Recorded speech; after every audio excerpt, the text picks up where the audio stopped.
आज हम बात करेंगे एक ऐतिहासिक पल की। न्यायमूर्ति भूषण रामकृष्ण गवई की भारत के 92वें मुख्य न्यायाधीश के रूप में नियुक्ति की। 14 मई 2025 को शपथ लेने वाले गवई भारत के दूसरे दलित मुख्य न्यायाधीश होंगे। ये पल न सिर्फ न्यायपालिका के लिए बल्कि सामाजिक न्याय और दलित अधिकारों के लिए भी एक नया सूरज लेकर आएगा। लेकिन दोस्तों, उनका सफ़र आसान नहीं होगा। नागरिकता संशोधन कानून सीएए और उससे जुड़ी जनगणना की चुनौतियां, मुख्य चुनाव आयुक्त सीआईसी की नियुक्ति का विवाद और संसद से सुप्रीम कोर्ट तक पहुंचे कई अहम मामले, ये सभी उनके सामने कठिन राह रखते हैं। तो आइए चलते हैं इस कहानी में और समझते हैं कि कैसे न्यायमूर्ति गवई भारत के इतिहास में एक नया अध्याय लिख सकते हैं। न्यायमूर्ति गवई के सामने जो चुनौतियां हैं वो उनके पूर्ववर्तियों से कहीं ज़्यादा जटिल है।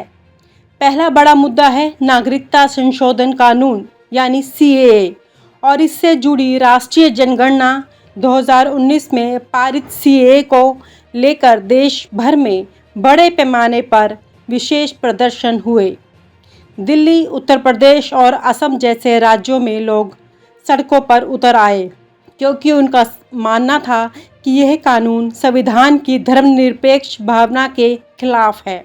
कई याचिकाएं सुप्रीम कोर्ट में लंबित हैं जो इस कानून की संवैधानिकता पर सवाल उठाती है।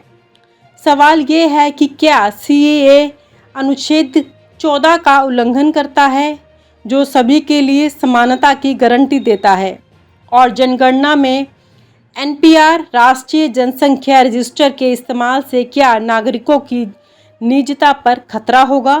ये सवाल अब सुप्रीम कोर्ट के दरवाजे पर और न्यायमूर्ति गवई की अगुवाई में इनका जवाब देना होगा। दूसरा, मुख्य चुनाव आयुक्त सीआईसी की नियुक्ति का विवाद। हाल ही में सरकार ने सीआईसी और अन्य चुनाव आयुक्तों की नियुक्ति प्रक्रिया में बदलाव किए हैं जिसमें विपक्ष ने लोकतंत्र पर हमला करार दिया है। सुप्रीम कोर्ट में इसकी सुनवाई चल रही है और कोर्ट को यह तय करना होगा कि यह प्रक्रिया पारदर्शी और निष्पक्ष है। दोस्तों, ये मामला इसलिए अहम है क्योंकि भारत का लोकतंत्र अपनी निष्पक्षता के लिए जाना जाता है और चुनाव आयोग की स्वतंत्रता उनकी रीढ़ है।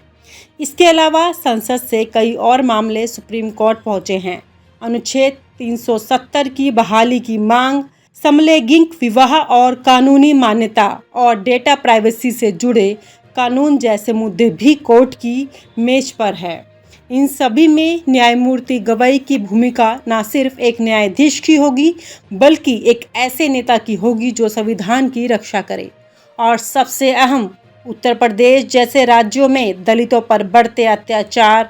समाजवादी पार्टी के नेता अखिलेश यादव ने हाल ही में कहा था कि उत्तर प्रदेश दलितों पर अत्याचार में नंबर 1 राज्य बन चुका है।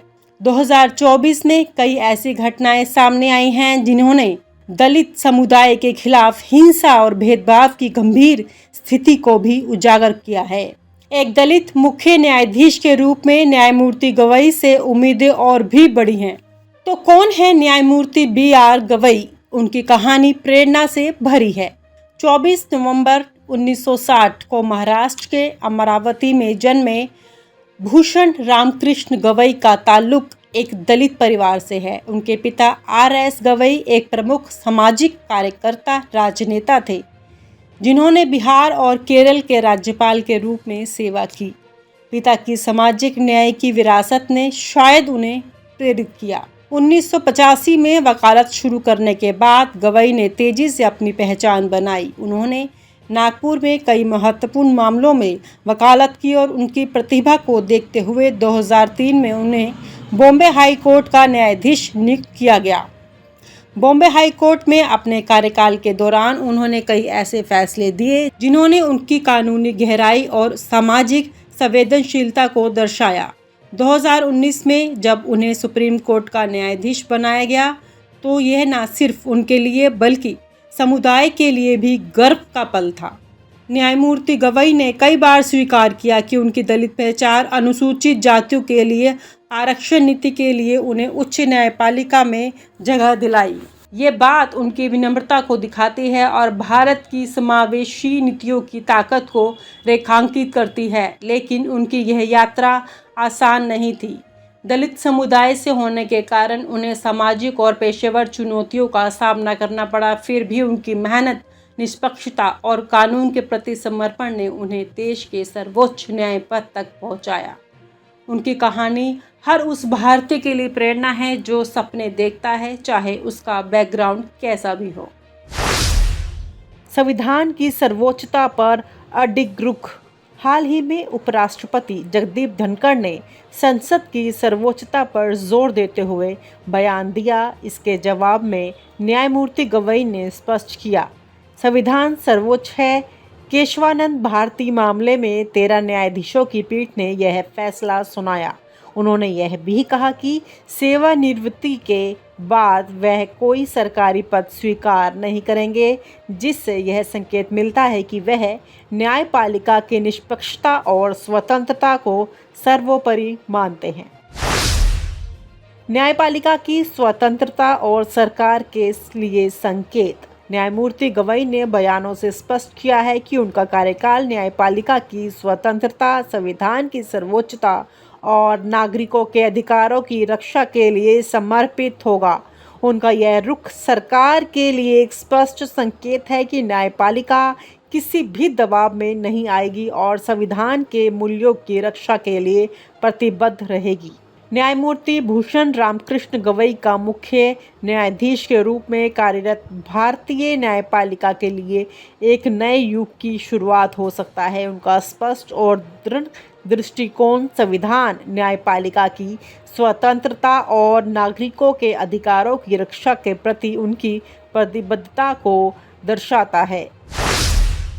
न्यायमूर्ति गवई का संविधान प्रेम एक विरासत। न्यायमूर्ति गवई का संविधान के प्रति प्रेम उनके शब्दों में नहीं बल्कि उनके पिछले फैसलों में भी झलकता है। उन्होंने अपने करियर में कई बार ये सिद्ध किया कि संविधान की आत्मा यानी न्याय, स्वतंत्रता, समानता और प्रभुता को सबसे ऊपर रखा जाना चाहिए। वह उपराष्ट्रपति जगदीप धनखड़ जैसे संवैधानिक पदाधिकारियों संसद को सर्वोच्च बताने लगे।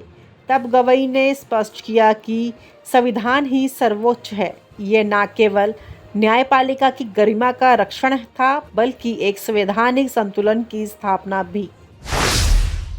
सरकार को अप्रत्यक्ष चेतावनी, न्यायपालिका पर दबाव बर्दाश्त नहीं। सेवानिवृत्त होने के बाद किसी भी राजनीतिक या संवैधानिक पद को स्वीकार न करने का गवई का बयान एक गहरा संदेश भी है। उन्होंने यह संदेश साफ कर दिया है कि न्यायिक पद से विदा होने के बाद न्यायाधीशों का राजनीतिक गलियारों में घूमना न्यायपालिका की साख को नुकसान पहुंचाता है। गवई ने कहा कि वह राज्यपाल या किसी अन्य राजनीतिक पद को ग्रहण नहीं करेंगे। यह मोदी सरकार को अप्रत्यक्ष चेतावनी है कि सुप्रीम कोर्ट के भीतर अब ऐसे लोग भी हैं जो पूर्णतः निष्पक्ष हैं और जो न्यायपालिका की गरिमा के लिए किसी भी सीमा तक जा सकते हैं। तो दोस्तों, न्यायमूर्ति BR गवई की नियुक्ति न सिर्फ भारतीय न्यायपालिका के लिए बल्कि सामाजिक न्याय और दलित अधिकारों के लिए भी एक ऐतिहासिक कदम है। उनके फैसले, उनकी निष्पक्षता और उनकी संवेदनशीलता यह तय करेगी कि भारत का संविधान कितना मजबूत है। लेकिन सवाल आपसे है, क्या आपको लगता है कि न्यायमूर्ति गवई इन चुनौतियों से पार पा सकेंगे? क्या उनकी अगुवाई में दलित समुदाय को न्याय मिलेगा? अपनी राय कमेंट बॉक्स में जरूर बताएं। और आप हमसे जुड़े रहने के लिए सब्सक्राइब करें YouTube पर, फॉलो करें Twitter पर और लाइक करें Facebook पर। और ज्यादा जानकारी के लिए आपको टाइप करना होगा सिर्फ न्यूज़ नशा।